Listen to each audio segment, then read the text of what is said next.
Hey y'all, it's Bart. Welcome to another episode of Soccer for Us. I gotta be honest, this episode is probably going to make a lot of people angry, a lot of people upset, a lot of people annoyed, sad, a lot of not positive feelings, because on this episode of Soccer for Us, we're talking about Gregg Berhalter. We're talking about the 2.0 era of Gregg Berhalter, why he got hired again, how we feel about it, and where we go from here. To have this discussion, a man who has seen a lot of U.S. soccer in his lifetime, Thomas, a.k.a. at US Keeper on Twitter. We've got games with Gregg Berhalter again coming up.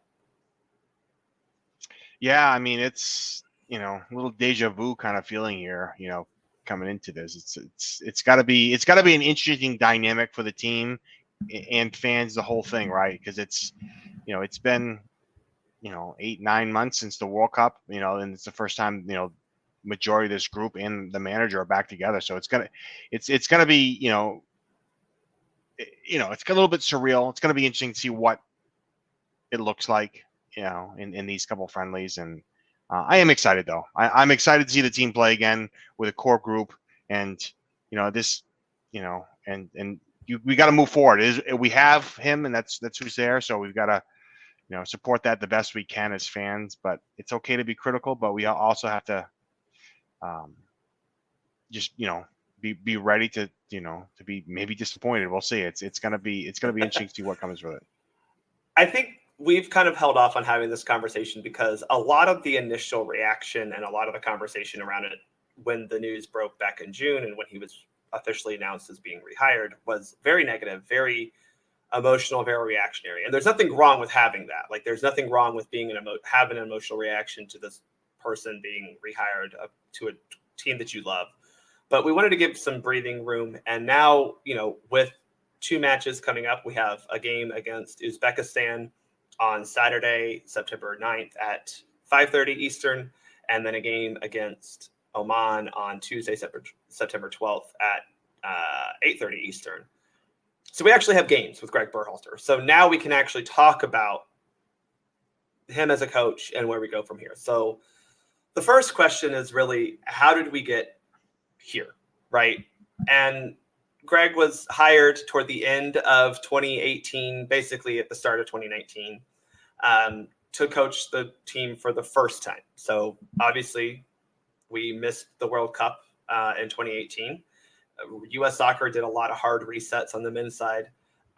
Gregg Berhalter eventually was named the candidate, or eventually named the coach after we kind of all knew he was going to be the candidate they would choose for about a year, which was rather annoying.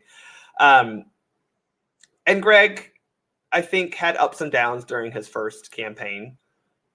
But to editorialize a little bit from the facts, I thought at the end of it, toward the end of the World Cup of 2022, you saw a good style of soccer being played. His contract, though, was up at the end of the 2022 year, obviously after the World Cup in Qatar. Immediately, though, after the World Cup, we have an incident where Gregg talks privately, but in a public setting still, about the Gio Reyna incident in camp. He doesn't mention Gio, but he does talk about the leadership challenge it presented, how it affected the team, how it affected the player. And then that kind of opened up a can of worms that led to a whole lot of things. And Thomas, this is where I think things get really nasty with Gregg Berhalter, that is hard to take away from him, but also isn't necessarily his fault. So you have the Reyna family exposing Gregg for a domestic assault incident, at least a domestic violence incident that he and his then girlfriend Rosalind Berhalter had back when they were like freshmen and sophomores in college at UNC. And that basically meant that he was not kept on at the end of his contract. Is that the best way to phrase it? Yeah, I think that's perfectly, perfectly phrased. It just ran out, and they were trying to figure out what was going on, and there was, the investigation had started in early December, and obviously at that point, I don't think they could just re-up him. And that's key, right? There was this investigation into not just Berhalter's incident with his now wife, Rosalind, There was also an investigation into the Reina family and how they treated other members of the U.S. men's national team program, notably Brian McBride, part of this.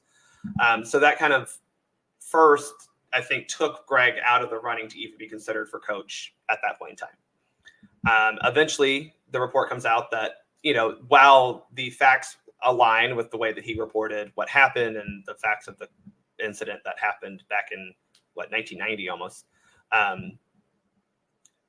the investigation also basically concluded that Gregg Berhalter does not pose any sort of legal risk or real damage to an entity that wanted to hire him. So not that his name was cleared necessarily, he was cleared of wrongdoing, but just that, yes, this happened. Things have moved on. Obviously, statute of limitations have passed. He and his wife have been married for, 20 some years. They have multiple children. They seem to be a happy couple. At that point in time, Thomas, we also had to deal with the fact that both Brian McBride and Ernie Stewart stepped away from U.S. Soccer. Ernie Stewart leaving his role as sporting director, and Brian McBride leaving his role as general manager of the U.S. men's national team. At this point, though, this was February, it just felt like everything was stalled. And that was concerning. I don't know how you felt, but that was concerning to me that there was no real traction because there was no one there to actually do this job of searching and hiring a new men's national team coach. Yeah, I think. It's a redo of 2018, right? Oh, we can't hire new, GM at the time because we don't have a new president. Everything is stalled, right? And so to me, that's an odd place for a federation, to be not being able to kind of, do anything. And again, that's partly that's by choice, right? And so, when you're put in that position, you're in a holding pattern, right? Right. You miss a year essentially at the end of the 2018 cycle, from when Arena left until Berhalter Grandpa was Dave hired. in charge of the kids. Right. And so it was. Right. And so I'm sorry, that's a miss year. Yeah. In that. And in some respects we missed 9 months, right? Of a manager that could have been in there at some point, either Gregg or someone else, right? And so to me, the federation needs to figure this out. They cannot have these gaps in this sort of thing to have to wait. You've got to almost be proactive and say, look, Gregg's the manager right now, but if it shits the bed, come Copa America, you better be ready to have that next manager up and ready to go, because you have another tournament in the following year, that's projected to be a bigger tournament too, in an expanded Gold Cup. So you have to have that ready. The federation used to do that. Klinsmann was contacted when Bob Bradley was there, and there was kind of well known that was happening, right? And so they just waited for the opportunity for Bradley to get smoked in the Gold Cup and say, here you go, you're done, Klinsmann's in, and give him whatever he wants. And same thing with Arena. He was ready. He was contacted, I believe, 6 months before Klinsmann ends up getting fired. So you have to kind of almost have that in place a little bit. And they're not structured even to do that from a youth perspective, right? Because they have very inexperienced youth managers. Well, and that I think is the greatest criticism of U.S. soccer at this point in time, because as we will get through the timeline, they do end up hiring a sporting director before they set their timeline. They said, by the summer basically, and they hired Matt Crocker. He was announced in April. So they did get that, I guess, ahead of time.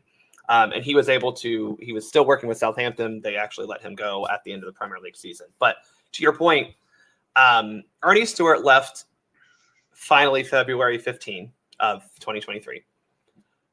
And it was did he not leave a list of names of hey, y'all, I think this, again, we joke about being an athletic director, but every athletic director has that list in the top of his drawer of his head men's basketball and his head football coach of who's going to replace them, anyone worth their salt. And so it seems odd to me that there wasn't a list, a more expansive list than even American names, because we heard names coming out, right? I think that's the thing. We heard, a lot of pie in the sky candidates for sure, but we heard reasonable candidates come out before June 16. Eventually, though, again, Matt Crocker hired in April. at the beginning of the June, I think Jesse Marsh was the one that was most likely to be hired, which, made sense at the time, I guess. I still didn't agree with it, but he made sense. The week before Nations League, Gregg Berhalter is reported to be the second to last choice for the Club America job. He's in the last running. And then June 16th, the day after the Nations League semifinal, by the way, that we beat Mexico 3-0 with the interim head coach, Gregg is fully announced. So it was leaked right before the game, and he was announced on that Friday after. I want to go back to the original question of that we've kind of been debating. Was this timeline flawed from U.S. Soccer? It flawed in the respect of just, I think they're trying to do the diligence with Gregg Berhalter, because I'll be completely, I think that Gregg was coming back. I agree. I think Gregg was most likely going to be rehired, which So we'll get to that. But yeah, but it's always flawed because you can't function in that manner, right?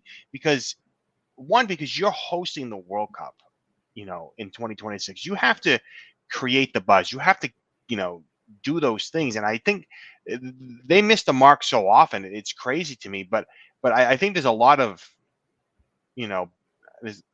there's no transparency in this. There was a lot of names leaked, but come on, Zidane, he's not coming here. Jose Mourinho, he's not coming here. I think they just intentionally leak some of these things out there to, they're kind of say, well, we tried, we reached out. Well, okay. Just because you look at a $100,000 card doesn't mean you're actually going to buy it, right? And I think those are the things where, it's very flawed.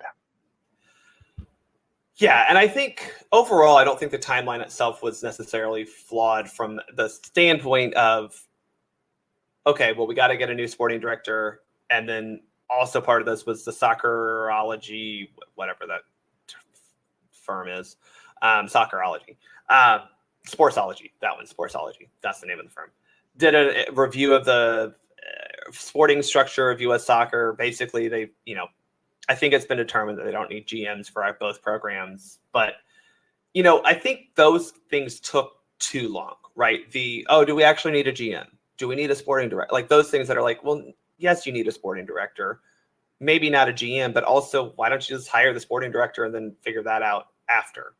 And so they took too long to get, I think, the coaching search actually started. That's my issue.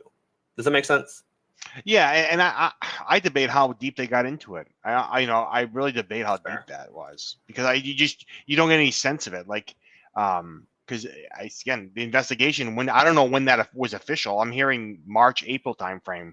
That at that point they kind of knew they were in the clear with the whole situation. So if that being the case, then if you're going to hire Gregg, why not just hire him?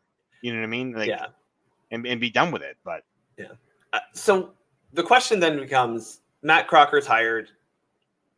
Why did he choose Gregg Berhalter? Why do you think he chose him?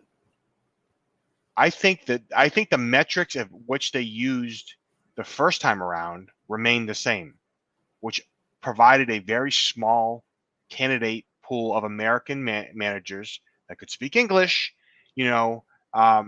available. I think that was as simple as that. I think that's what it was. So that gives you what, how many, I can think of 3 candidates that I would actually feel comfortable. U.S. born and raised English speaking candidates that I would feel comfortable coaching this national team. Which is what they wanted.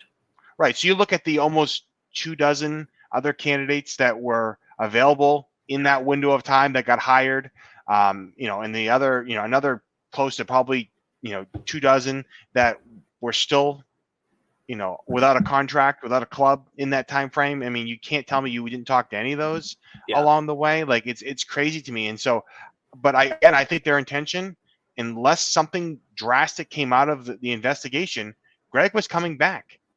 I don't think it was an exhaustive search. I think they probably did talk to Jesse Marsh, enough, to kind of see, maybe this is going to be it. Because again, the Federation didn't seem to like him the first time around in 2018, and I'm not sure that's changed. I will say this about Jesse Marsh. I don't think he's who I want.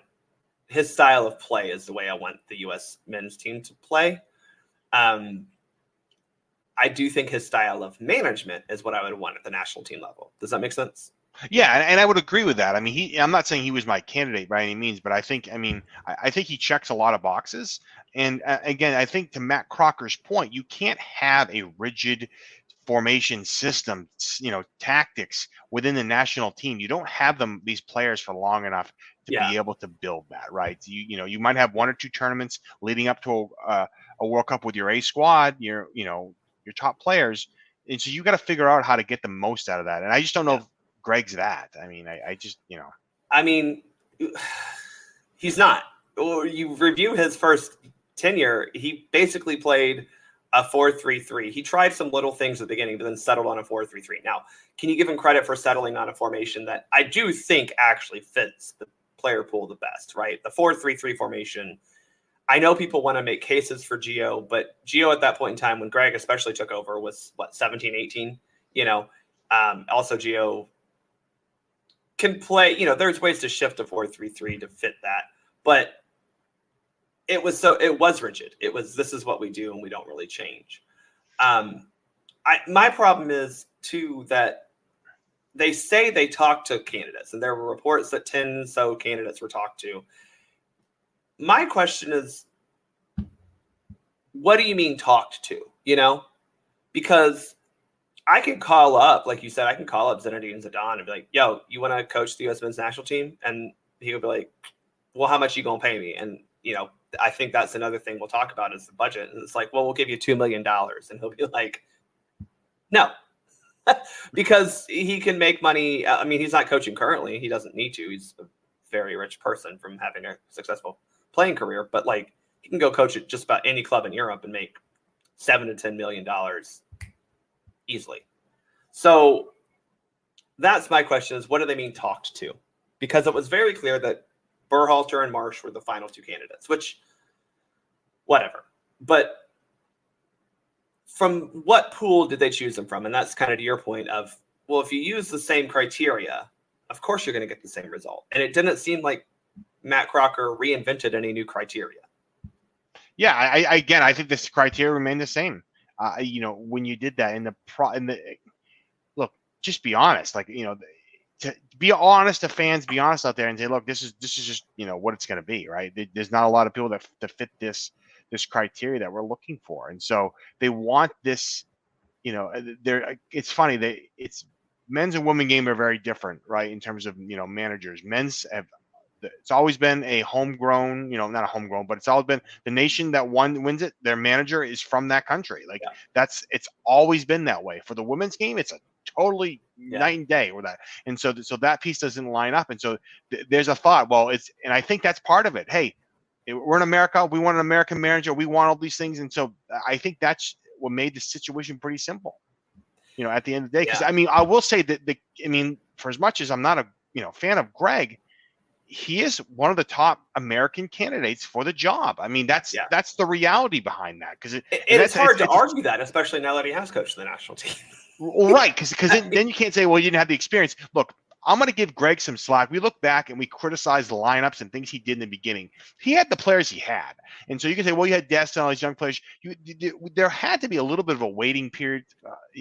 Fans had to be a little more patient and say, look, we had to build into that, right? Like, you've got to build into that a little bit. And, you can't just jump into the pool. You have to kind of create a little culture, create a little thing here. So, I was critical. Fans are critical. But I think now that you have experienced core group, there's no excuses with that any longer, right? You have some depth there, you have experience there, and now you have to go and make that happen. I think that's a selling point, right?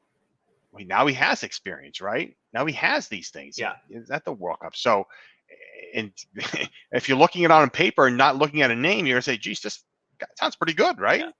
It's also interesting when you listen to Crocker talk about like what led them to the decision, and they talk about kind of like their own metrics and formula or whatever. And he was like, well, we wanted to do this because we liked what we did last time.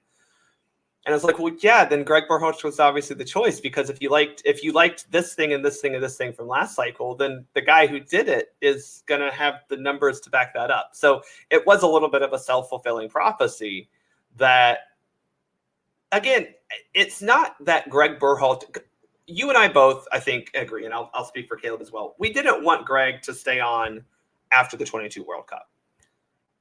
And it's not because I didn't think that he was a bad manager or a bad person. I actually think he did fairly okay in the World Cup. People are like, oh, we just met expectations. I was like, well, I thought we played a heck of a lot better than I've ever seen a U.S. team play at a World Cup outside of 2022 or 2002, excuse me. And I still feel that way. But personally, I was just ready to move on. I was like, okay, thank you, Gregg. We got us here. It's time to see if we can improve at the head coaching position. I don't like two-cycle coaches, and I felt like we could improve. That's just how I felt, December 2022. How did you feel? Yeah, I felt the same way. I mean, you want to move on. The history of it doesn't bode very well, right? Like you look at, Bradley, he did, he started the second cycle, he's out. Klinsmann started the second cycle, he's out. Klinsmann didn't win the gold. He didn't make the freaking semifinal, or he lost in the semifinals again of the Gold Cup immediately after that. Like he started off so poorly. That was Not going to talk about Klinsmann anymore. Sorry. Who, by the way, is pissing off all of the South Koreans who hired him. By the way, that's fun. Anyway, yeah. But even Arena. Right, and the Reno one's interesting, right? And so this is, and you hear this from a lot of players, is that he lost control of the team. He lost control of the team. That team was good. That team was so talented. They had injuries, and that's the thing. The expectations are very high. Some bad luck, but they didn't have discipline, after that. You get comfortable with that in general. And I'm hoping this is where Gregg had time to reflect in the 9 months since he last managed the team and say, look, you know what? I'm self-reflecting and realizing, you know what, I need to do a couple things differently. Like we did some things well, but we've got to take it to the next level, right? We've got to take it up a notch. And I will give him some credit. Like I think he has displayed a little bit of that already by talking about a 3-back system and a 4-back system and a 4-back system already, right? I think he's acknowledged like, hey, we probably need to have more than one style, like one formation going into the World Cup, which is like a no-duh, but also like understanding that we can't overcomplicate it. So that is a positive already, but who knows? We'll see. Yeah, my issue with that is that to me, that's great. I think you need those things. I need to experience those things. That you do all that stuff now, right? But I think when the rubber meets the road and you get into those, winning games, you're going to go back. Yeah. Klinsmann did it. He's like, I want an attacking style of soccer. He did it in 2013, which is one of the best runs the U.S. had, right? And then for some reason, he just pulled back. And, oh my gosh, 2014 was such a defensive, right? And he just changed the whole thing. Like, and that attacking style, whatever the style is, like maybe he just didn't buy it himself, right? Because they're winning games 4-3 against good teams, and so you have to. That's the thing, and those. But again, when it gets a little tense, when it gets a little bit more challenging, the games start to matter. Then you kind of change that, and you say, "We just got to win. We just got to win." And so that's why you have to take these opportunities. Part of me says, "Look, go into the Copa America, have a game plan, right? Know who you're going to play, know the opponent, have a different piece of it. Do that. You don't have to play the same style and all these formations or even the same lineups." But get the results. That's what matters. Get the results. Show that you can do it in different ways, right? And Gregg did that during the World Cup in the group stage. Yes. That was impressive, right? They scouted, they researched, they were ready to go. They had different game plans for those 3 opponents. Where they missed it was they didn't have it for Netherlands for some reason. And I don't know if that's because of injury. It just seemed like, or maybe they because they played for 60 minutes, against Iran, playing defense, and they just didn't have anything left. Yeah, and the Netherlands game also, and this is just where I'm going to keep falling back on, is I don't think we played well, but also it's fair to say the Netherlands are a way more talented team than we are, and that's okay to say that as well. But I think Gregg didn't put the team in a position to do well in that game, especially when Sargent got hurt and he wasn't able to play. But Right. Sorry, it's starring Ferreira, in Yeah. his first minutes of the World Cup. It seems to me to be an odd move on that. But Which, that's something that, again, Gregg loved himself some Jesus Ferreira, but a little bit to defend Gregg. It's not like we had I know Pepe was scoring a lot of goals, so sorry to, bash him because I do think he should get on to the World Cup, but it's not like we had a guy who had, for the national team, proven that he could score a bunch of goals, especially in 2022. It was a struggle to find a striker for the national team. And is that on Gregg? Is that on the players? It's hard to say because all of our strikers up to that point, Haji was the oldest at like 24. It's just like, it's hard. Yeah, but that has to be accounted for, though. They had an extra 3 roster spots, right? Like, I know. You take 4 right backs. You could, you know what I mean? Like, you had to have DeAndre Edlin. You had to have, Shaq these guys. Moore, Yeah, you had to have Shaq Moore for some reason. You could have brought an extra striker, right? You could have brought an extra striker, and you removed one of the right backs. Like those things to me, like that just shows bad. Instead of Christian Roldan, you could have had Ricardo Pepi. Well, exactly. Like there's a number of players you could do that with, and I think that's where Gregg's judgment is in question. Absolutely, and that's something that Caleb and I have talked about all the time. Is it's not like overall, I don't have a problem with like the style of play and all that. Like scoring goals is hard. We struggle to score goals, but like we did fine. Like I don't think goal scoring was necessarily like the worst problem. It was him. It was Gregg Berhalter's player selection that hindered us a lot. And it wasn't necessarily even lineup selection because the lineup to me writes it, like even now, I think it writes itself, and people may disagree or agree, but like, if you have all your players healthy, I can tell you who my starting 11 is. And it's probably the same as Gregg Berhalter's, but it's those guys after the third sub that Gregg struggled with. Maybe that's because he was, also figuring out. Maybe that's because, again, the player pool is not as deep as we like to think it is. That's a possibility. I just, there are legitimate criticism I've had of Gregg for his entire tenure, and I need to see that they're not going to persist. Now, what did I learn from this roster drop? Not a whole lot because it's a meaningless, 2 friendlies. But I did see that like he was willing to take a chance on a couple of guys. We didn't see Jesus Ferreira, where he easily could have called him in after Pepe got hurt.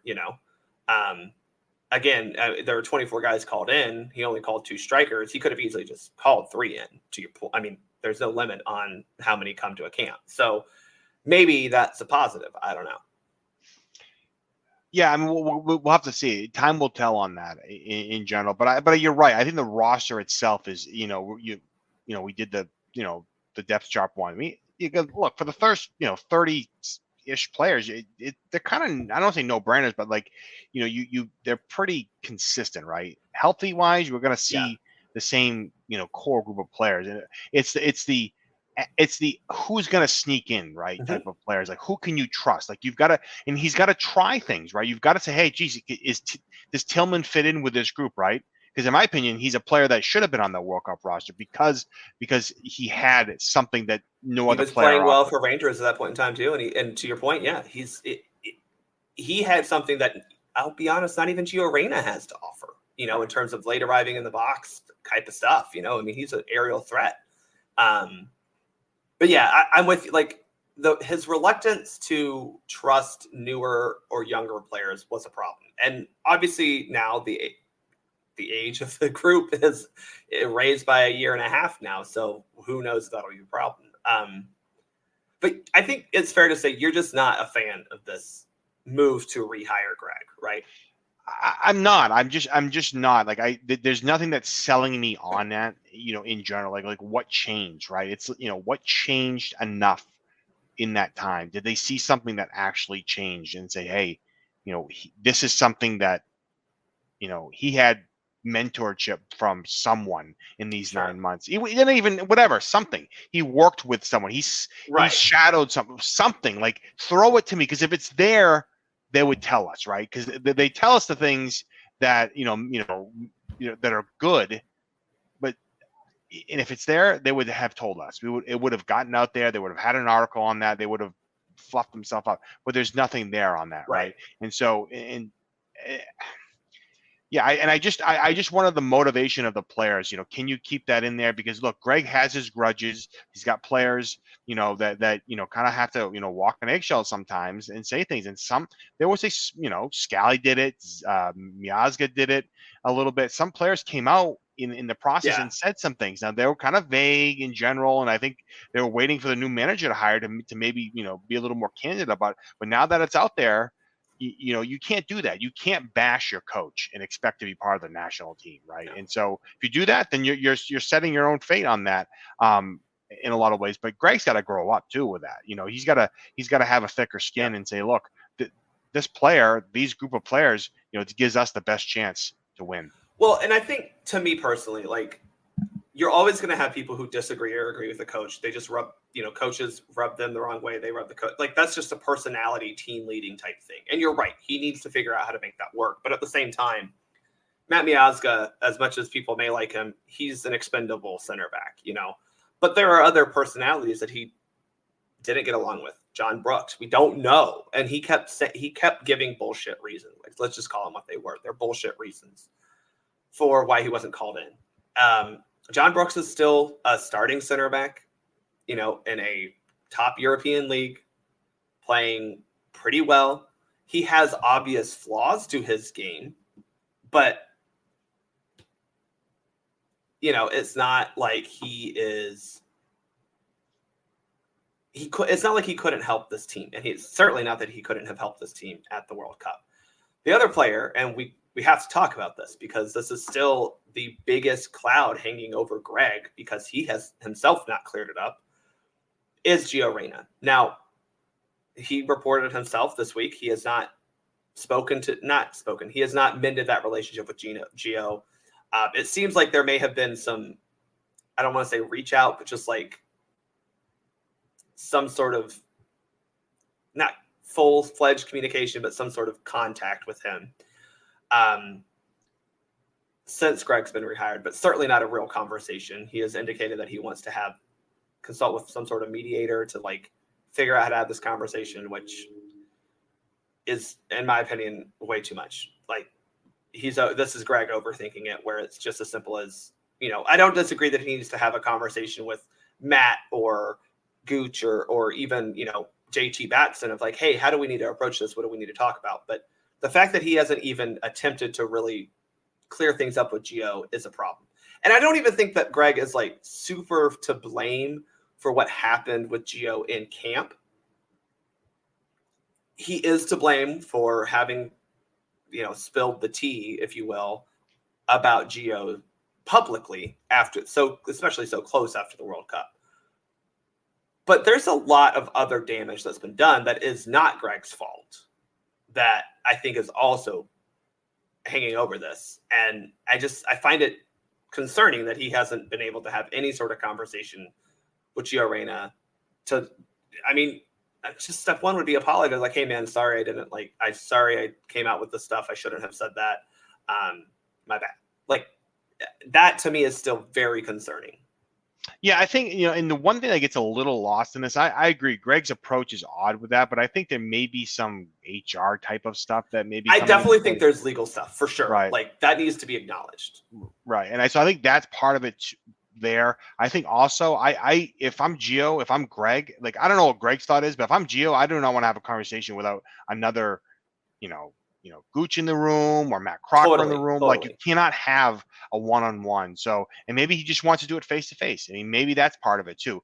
But let's not forget, Gio does have some ownership in this. And Gio also is probably, he has to work through some of this stuff too, right? Because, there's a lot there to unpack, right? He's 20 some odd years old. He's young.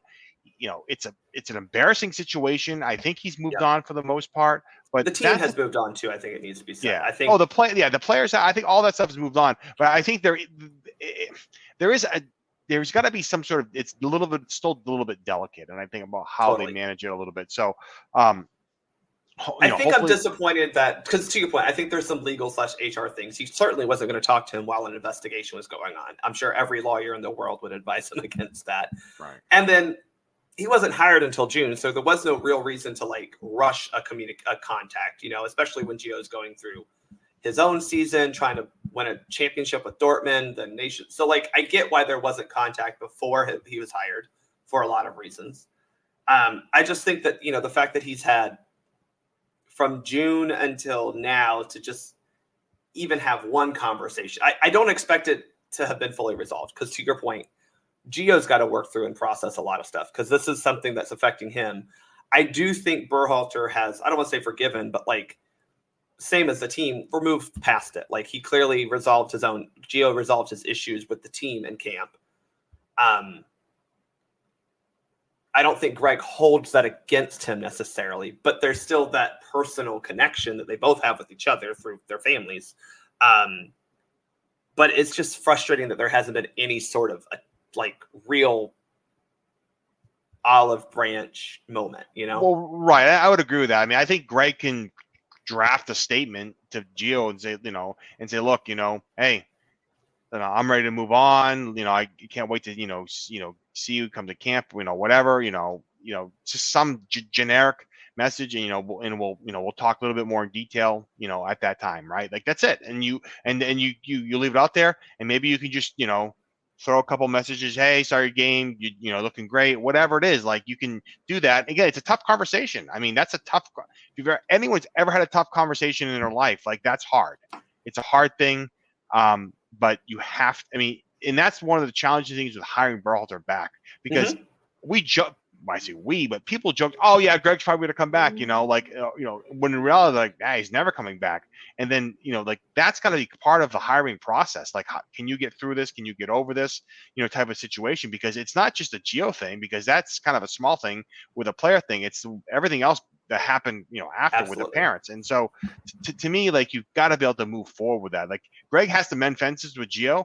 He also has to mend fences with, with Arenas too. Like, it's hard to say, because you can't. I don't know if it's a fence anymore. I'm not a fence, but I gotta be honest. I hope it's a brick wall, because but that's part of it. But that's part of it. Right. But for him to get through that, right? Because he has to do that though. He has to figure out a way to forgive or whatever to move forward, because you can't have that hanging over you. And that's why the hire, to me, still doesn't make any sense. Yeah. And I think that is another thing that does need to be brought up as to why, because again, this is the whole 2-cycle coach problem. I don't even blame Gregg necessarily for having, because I don't know what he and John Brooks had talked about and why John Brooks and Gregg don't get along, because it also seems like John Brooks, I know what he said, but,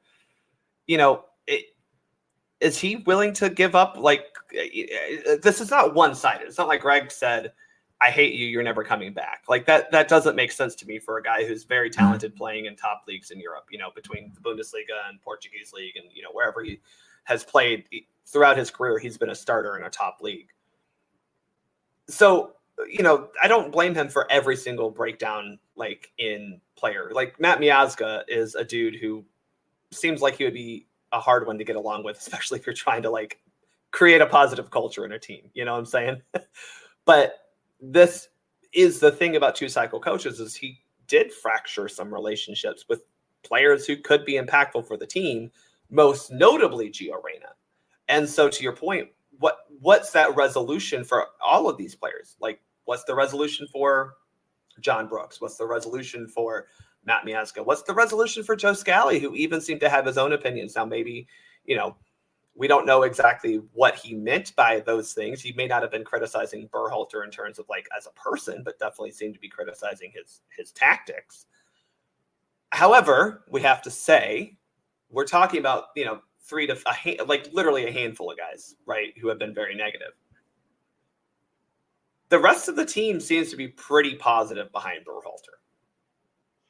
Yeah, I mean, he has his favorites. He has the core group of players. So, like, you're going to have that because, again, hopefully with some of the, the guys I never want to see again, not going to mention them, but they're gone, right? They're done. Like, and so you're going to have to, build 100%. that back end and build that depth, and then build that trust with them, build that relationship with them, get them into the team little by little, and build that depth, build that continuity with, the 30 some odd players, maybe it's more, but to be able Yeah. to do that.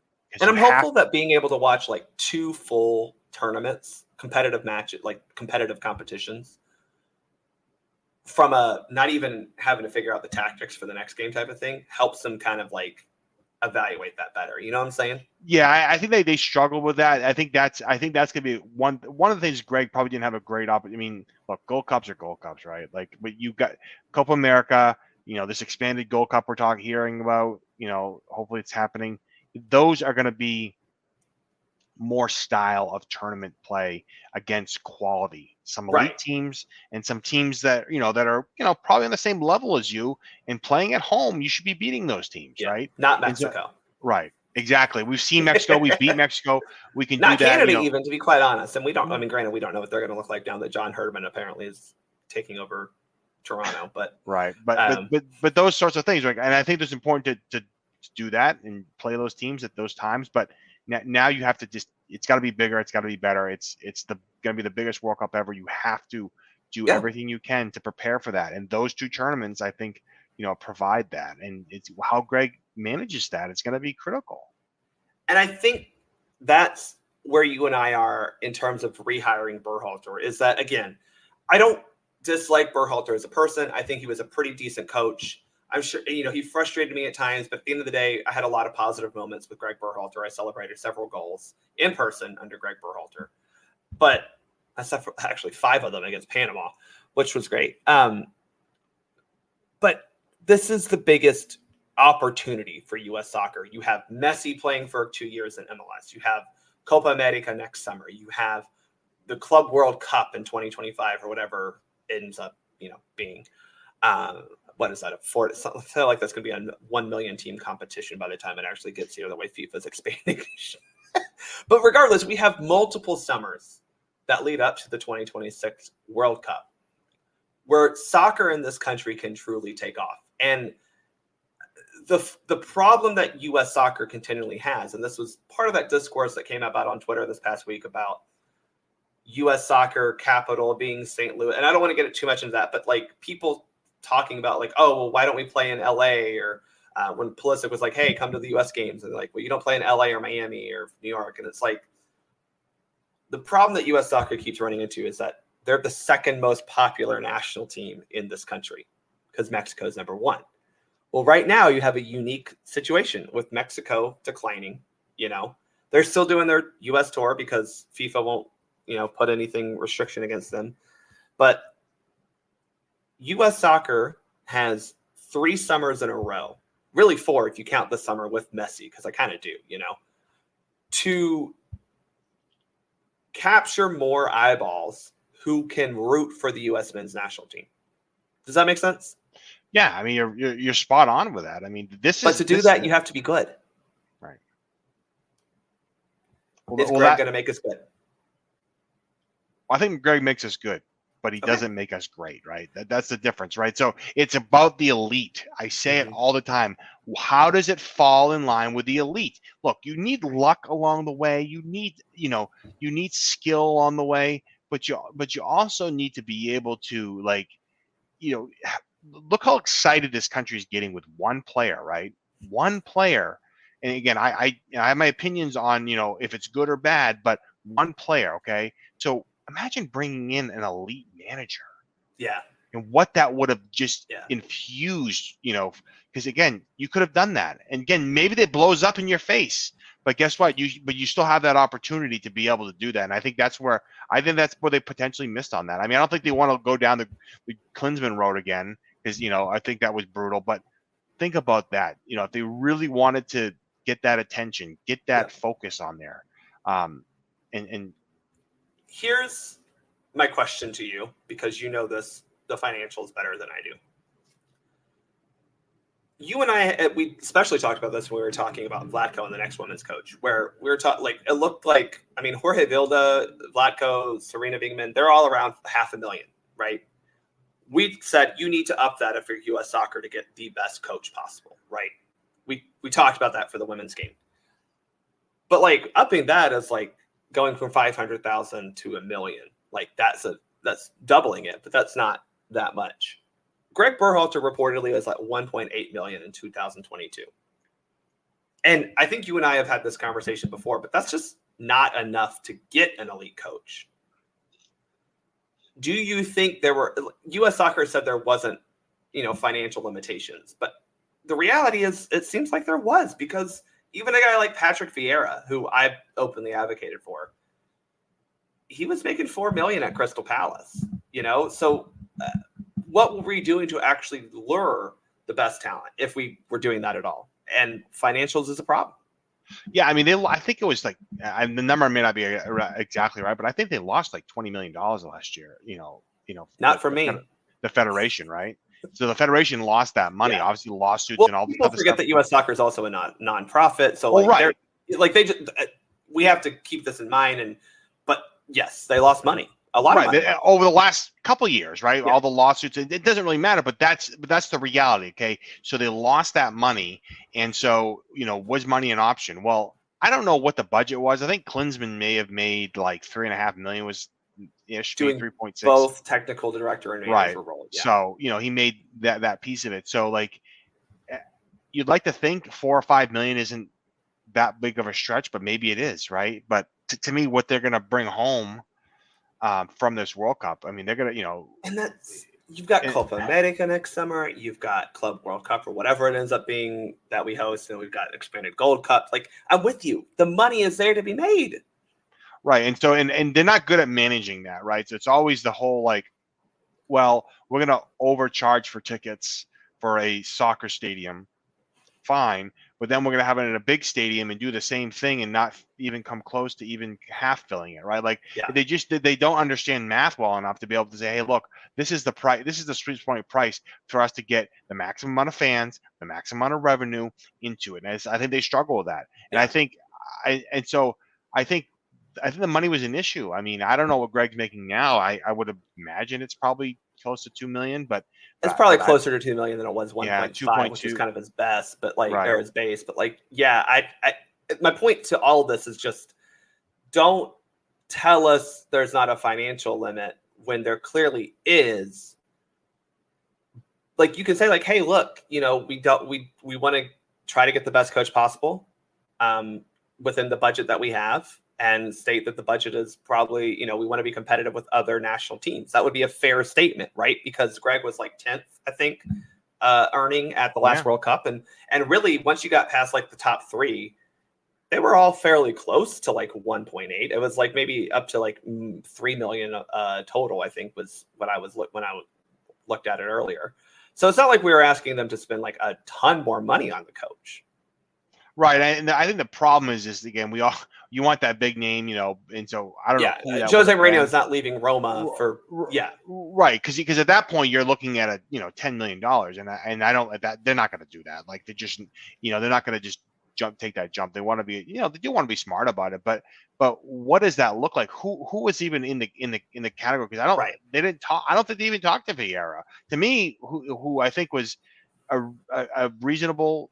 He actually checked a lot of the boxes that the U.S. Soccer would have wanted. So that, to me, I tell you that Vieira was like my ideal candidate, because I thought his success at the club level was no better or worse than Gregg Berhalter, but he did it on higher levels. First off, well, exactly. He won a damn World Cup. Like, he won the damn thing as a player, and he's been managing. So. That's the thing, is like, he doesn't have international management experience. Well, not really, but homeboy knows what it takes to succeed at the international level. All right. There were other coaches, Thierry Henry talked about it, and I'm not even saying he's a great coach, but it's like, do you need a brilliant tactician to win a World Cup? I don't think Jorge Scolari was a great tactician, or I can't remember the name of the coach now for Argentina. Sorry. But he put together a plan that worked, and he got the team to row in the same direction and win a World Cup for Messi. So where was that financial break? And if it was $2 million, then you're not going to get the best coach. Right. And I think it probably was. I think that's the other piece of it, that we, hey, American speaking, American, whatever. $2 million, right? Okay. And maybe when you have the conversations, maybe that's, hey, this is the range, this salary range for this. and obviously I'm sure there's, incentive bonuses for Copa America and all these other, tournaments they're going to play, including the World Cup, that, that could obviously sweeten that pot. But like, you know what I mean? Like, there's a lot of ego behind some of these potential managers that I don't think the U.S. and I actually give them credit for this. Don't, want to have to deal with, because sure. I mean, Jose Mourinho was a pipe dream, but let's be honest, that would have been a nightmare for U.S. media to have to deal with him. Right. I mean, look, Gregg's got a chip on his shoulder. Gregg's angry. You can see that in him. He's shortened his answers, with certain things. But the ego with Gregg is, his sneakers and, a couple right, of, which right. You know what I mean? Like right. it's there. It's there, but it's not like it's manageable, right? Right. It's not like. And I think that's part of the selling point, that they had with it. Like, you kind of know what it is, and so. Yeah. I mean, look, here's the fact of the matter is Gregg Berhalter is the coach of this U.S. men's national team. They said through 2026, obviously I think there's benchmarks along the way, right? I think the first one would be Copa America. Like, you have next summer, if you look like dog poop that summer, then I can't imagine he's keeping the job after that type of thing, But what do you want to see from Berhalter and the team as we enter his second era? Yeah, I want to, the thing I'll tell you what I don't want to see, and that really, like, it was kind of a boring style of soccer. I hated the possession from the back and how boring it was, and the whole, horseshoe, passing back. Yeah, we got the horseshoe of death a lot. I mean, like that's painful. Like, there's not exciting. And like, look, I'm on winning soccer. He did that, so you can't just, you can dispute that as much as you want. He had winning soccer, right? But I think when you look at who he played, it was garbage. Yeah. Okay. Yeah. Out of the last 6 managers, he had the worst, FIFA ranking, ELO ranking of what they played for home opponents. I don't. And first off, we're not blaming Gregg for that. That's not. No, I'm not blaming Gregg for that. But that's exactly the point. Because before this, we were playing a lot of friendlies against high quality teams. Now we're stuck playing a lot of CONCACAF teams because CONCACAF has all these competitions to match what other confeds are doing. So, like, I'm with you. Like, you got to up the ante a little bit. Well, and part of it is, here's the thing, like style of play versus opponent, right? I want to see Gregg put tactics in place. Say, look, this is the opponent. We can play this style of play. We should be able to beat them, right? Yeah. Easy, no questions, right? And so I don't expect to see a lot of road games. This Nations League is about the only time I've seen them playing on the road. I other than that, some Copa America, if you want to call play. I mean, if we get drawn against Argentina, that'll be a road match. Well, right, sure. but I mean, it's still at home. but I mean, like, I know travel, right? But in general, and I think that's that's the other piece of it, right? Like, one of the things, like, and this is a crazy stat that I dug up, is U.S. played like 14 or 15 home games in a row with Gregg as manager. And if they had made it to the final of the Gold Cup, they would have played 15 in a row, I believe, at home in a row. And so you have to go all the way back to 1994. Do you see that sort of stretch of games? And obviously, that 94, they're hosting it, right? And they're, all the preps before that. Yeah. So you have to, you've got to see different. You've got to be able to go and dominate teams that you're supposed to dominate in a fun, enjoyable way. And then when you play the elite teams, you've got to be able to have the proper game plan and necessary tactics, and to put the roster on. Again, as much as I want them to win those games, you've got to be in those games, right? You can't be losing 3-1 in a game you're dominated by Netherlands, right? You've got to be able to do that, and that's the next level. Right. Yeah, I think that's a very tangible, like, that Netherlands game, because we didn't play poorly. I want to reiterate, like, the game was not like, oh my gosh, they scored 3 goals. Yeah, right. They scored 3 goals on us that were like, oh crap, that was like a moment of breakdown. But, like, you can't give up 3 goals a goal every time you have some sort of minor breakdown. Right. So I'm with you. Like, those little things can like, we got to get better at that, and that comes down to tactics and adjusting for the opponent. The thing that I want him to do before the end of this year is you need to find a replacement for 4 guys. Okay. And I'm not dissing on them wholeheartedly, because some of them are good. One of them's good, but you got to have a replacement for the Morris and Roldan, right? You got to find someone new. And it doesn't necessarily have to be a European dude because, but you have to find that replacement of the reliable, like good camp guy, but he has to elevate that floor, right? You got to find a replacement for Yedlin. And it might just be that Yedlin's not part of this anymore. And get him out. Like, I'm sorry, he's done, in my opinion. And then the last one is you have to find a replacement for Tim Ream. And I'm not saying that Tim Ream shouldn't get to play for the U.S. if he can. But he's 35 now? 34, 35? Like, his window is closing as rapidly. Like, it's closing. Who is going to be the unquestioned leader of that back line going forward? That's the role he has to find. Because it was Tim Ream when he was in camp. He proved that at the World Cup and has been good since then. So he's got to find that. And it's not necessarily a replacement for Tim Ream necessarily. It's that Gregg has to build a slightly new pool of players. That's my point. Is he cannot go back to the same pool and expect to get the same results. You have to build a new, slightly bigger, slightly deeper pool of players. Right. And I think when you look back to, again, 2 cycle managers, sometimes they not that transition from that trust of that. Look, Tim Ream busted his ass and earned that. Like, absolutely, it was kind of surprising, really, considering how long he'd been with the national team. Yeah, he caught lightning in a bottle at the right time, and absolutely. then he made the most of it. Good for him. I've always been a fan of Tim Ream, but he's had his moments where it's infuriating. But he was playing in the right position. He wasn't playing left back or whatever where he did for a while because they're trying to get him in there. And you did that, and but you're right. You have to find that. You have to find those players that he trusted. Because look,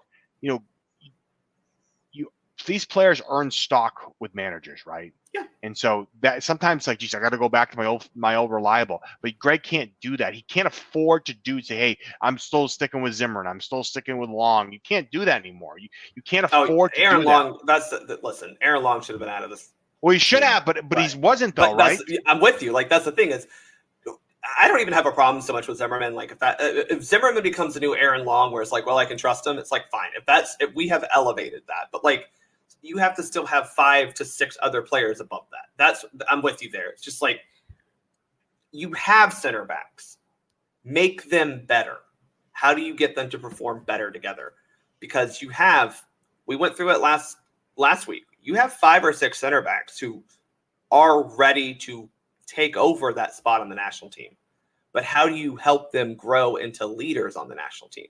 I think part of the problem that we're having, as a federation with that is keeping healthy, getting them in camps, right? That's the problem. You got to get these players in camps, because then it's like, you can criticize Gregg all you want about a roster selection, and trust me, some are very valid, but there's other ones where it's like, who the hell else you got to call in, right? You know what I mean? Because Ream's injured with a broken arm, or so and so is injured with a knee. I mean, that's how it felt like with the freaking striker pool all through 2021 and 2022. Right, you're just patching together. We need to see us, and hopefully it happens, but you need to see it. You want to have a good problem where, like, hey, I don't know who I'm going to call in because everyone's healthy, right? And you've got to work those combinations in there, because you've got to have your feel good guys, but you also got to have the players ahead of them, as you said. You've got to be able to build that in there and say, geez, you know what? Zimmerman's there if I need him, but I'm going with Richards and CCV and McKenzie, whoever else, right? And Miles Robinson, and you bring those guys in, because you've got to move on. You've got to build that continuity. You've got to have that strength. You can't be relying on these old reliable guys that you're comfortable with. You got to, and that's where Gregg's got to stretch his legs, right? Yeah. He's got to make himself feel uncomfortable sometimes with maybe what he's doing, and you can get away with that now, right? Get away with it now. And that's what I'm hoping. Like, I'm hoping that Gregg has been taking time to kind of reflect on what he could do better as a manager, and I'm hoping that he has those realizations and that he can come forward and say, and that maybe hopefully is one of the things that helped him win the job of, like, hey, I realized that last cycle I should have done X, Y, and Z better. And hopefully Matt Crocker, as his direct report, is holding him to that. Of like, hey, well, we made this a goal. Are you hitting that goal? I'm hoping that is the case. That's where I'm at right now, is you have to hope that Gregg is going to improve, because if he doesn't improve, the team's not going to improve. Well, let me rephrase that. The team is not going to make a good jump, right? The team will improve because I think overall the player pool itself is just improving because U.S. soccer is improving at developing players, despite what some people want to say. But Gregg himself has to improve, because if he doesn't, then this team is not going to take the next step. If he says his goal, which people criticize him for, but whatever, is a semifinal at a home World Cup, I think that's a reasonable goal personally. I think winning the thing at home is like being a little too crazy. But like, if your goal is a semifinal of the home World Cup, you as the manager have to take steps to improve yourself to get to the team, so that you can improve the team to get there. Yeah, and I don't know what those steps were, right? Because the players are more experienced, they're more skilled.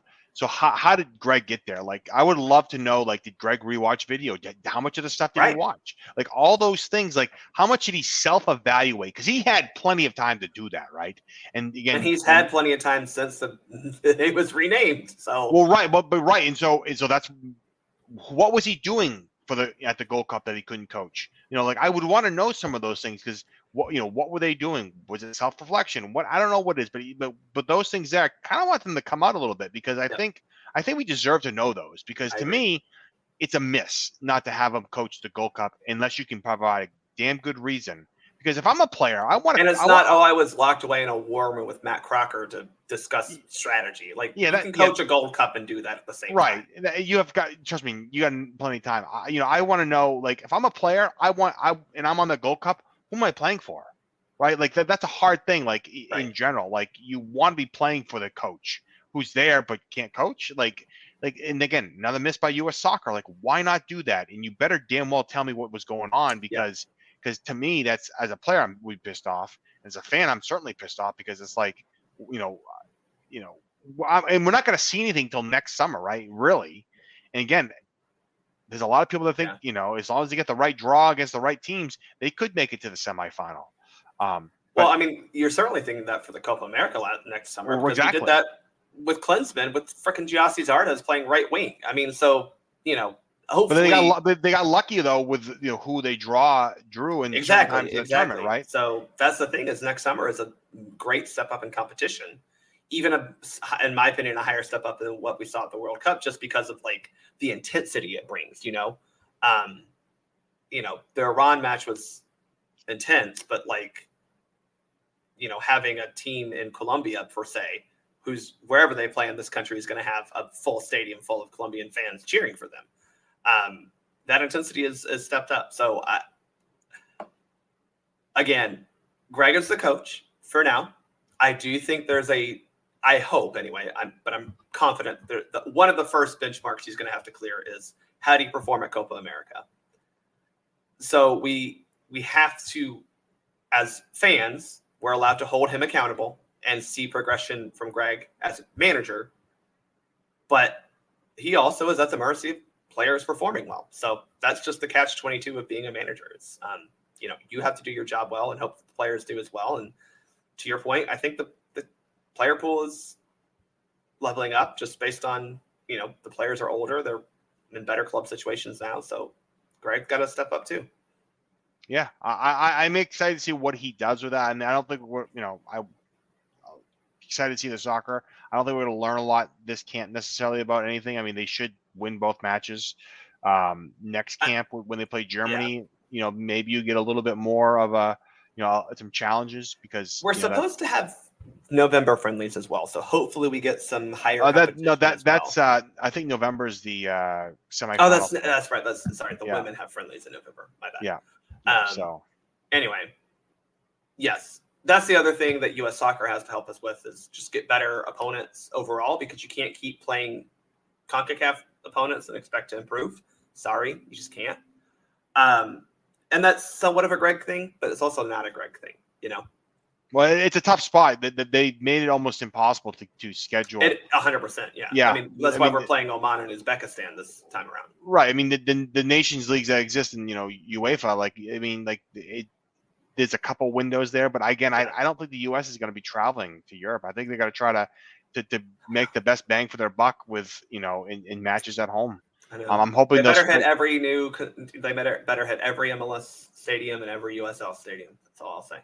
Yeah, well, we'll see. And I actually do have a to that point. I do have an article that will hopefully be coming out shortly. You got to submit it, but for some venue stuff, because I think that's another point. If you want to build the game, you got to go to different spots that you haven't been to, right? Like, and that's a great point of conversation that was on Twitter this week, and yeah. I agree. Yeah, and why not, right? Why not do that? You want to pull it in. You find that they're there. I will fly to Boise for a match there. I'm just saying. Yeah. Omaha, I mean, that's Nebraska. the thing. Let's do it. Yeah, there's no reason not to do it, and so it's a matter of just committing to that. And again, look, they've got to be creative this cycle, right? I said it for a long time. Roll out a custom kit for these matches, man. You will sell them out in no time flat. I'm with you. Like, I want a fully complete custom set of kits for Copa America. I want a fully complete set of kits of like the 2024 year that's not Copa. Like, exactly. Do it, man. I mean, you want to make money, do that. I know, right? I mean, look, I stopped buying kits a while ago because just how poor of kits they were making in terms of my interest in that. But you can, I mean, look, I did the project. Go and check it out. I rebuilt all the kits that I could find from the beginning, till forever, right? So they're there. They're not fancy, you can do variations of it, but like there's money there. Fans are gonna buy it up, man. You just don't miss out on that opportunity, US Soccer. Like, steal my idea. Just maybe throw me a shout out or something. Yeah. Don't be like Fox Soccer and just take it. No, don't get me on that one. Oh, I was two, actually, maybe 3 points of some news, I should say, from US Soccer. First off, we have new coaches for the youth national teams. For the U20, which is going to be the Olympics next summer in Paris. And apparently they're going to have some camps. This was also announced in October. We have Marko Mitrovic promoted basically to the U23 spot. And then for the U19 team, which is what will represent us down in the Pan American Games in Santiago, Chile, is Michael Neeson, who also got a promotion from the U19 or U16s. He's now at the U19. So just noted to be there. Like I said, we're playing in Santiago for the Pan American Games. We know that who the men and women will be playing. We don't know actual dates yet, but or I should say really times yet. But we know that the U.S. is in Group B with Brazil, Colombia, and Honduras. And we know the women are also in Group B with Venezuela, Costa Rica, and Argentina. So the women's tournament technically doesn't have an age limit. The men's has a U22 age limit. U.S. has said that we're sitting at the U19s for both genders down there. Just some news items to make sure you get caught up on. That's it. Thomas, again, you can follow him on Twitter at USKeeper. Go to his Twitter profile and see his pinned tweet that does break down all of the U.S. soccer uniforms over the past century and 10 years now of U.S. soccer competition. It kind of gives you a good overlay of how boring our kits can be, but also the actual the creativity we could infuse into the kits. We'll just put it that way. And by the way, speaking of Pan Am games, some of the Pan Am games are the best looking kits. They are. There's some nice ones in there. I do like. That's a good point. Yeah, and you just got the sash. It's white with a sash, right? Like, listen, I love the sash. I love the sash from some of those. It could be an iconic look if we wanted to stick with it, but that's the thing, because Peru has a similar look, right? Throw a blue and a red sash on there, and with the whites. I mean, in some navy shorts. All right, sign me up. Yeah, one of those Pan Am games, I think in the 30s or 50s, I forget, with like the red, white, and blue striped sash. It was great. Anyway, but you can follow him on Twitter at USKeeper. Thanks again for being here and discussing Gregg Berhalter, not getting too upset, but getting just enough upset to make it worthwhile. Well, thanks for having me, and excited for the games this window. Yeah, so that's the good thing. We get to watch the team play. We get to watch mostly the A squad play, and that'll be fun. You can follow the show on Twitter at SoccerForUSPod. Don't forget to support the show at buymeacoffee.com/SoccerForUSPod and subscribe to Soccer Down Here on whatever podcatcher you are listening right now so you don't miss a minute of content from the STH network. I'm Bart. I'm out.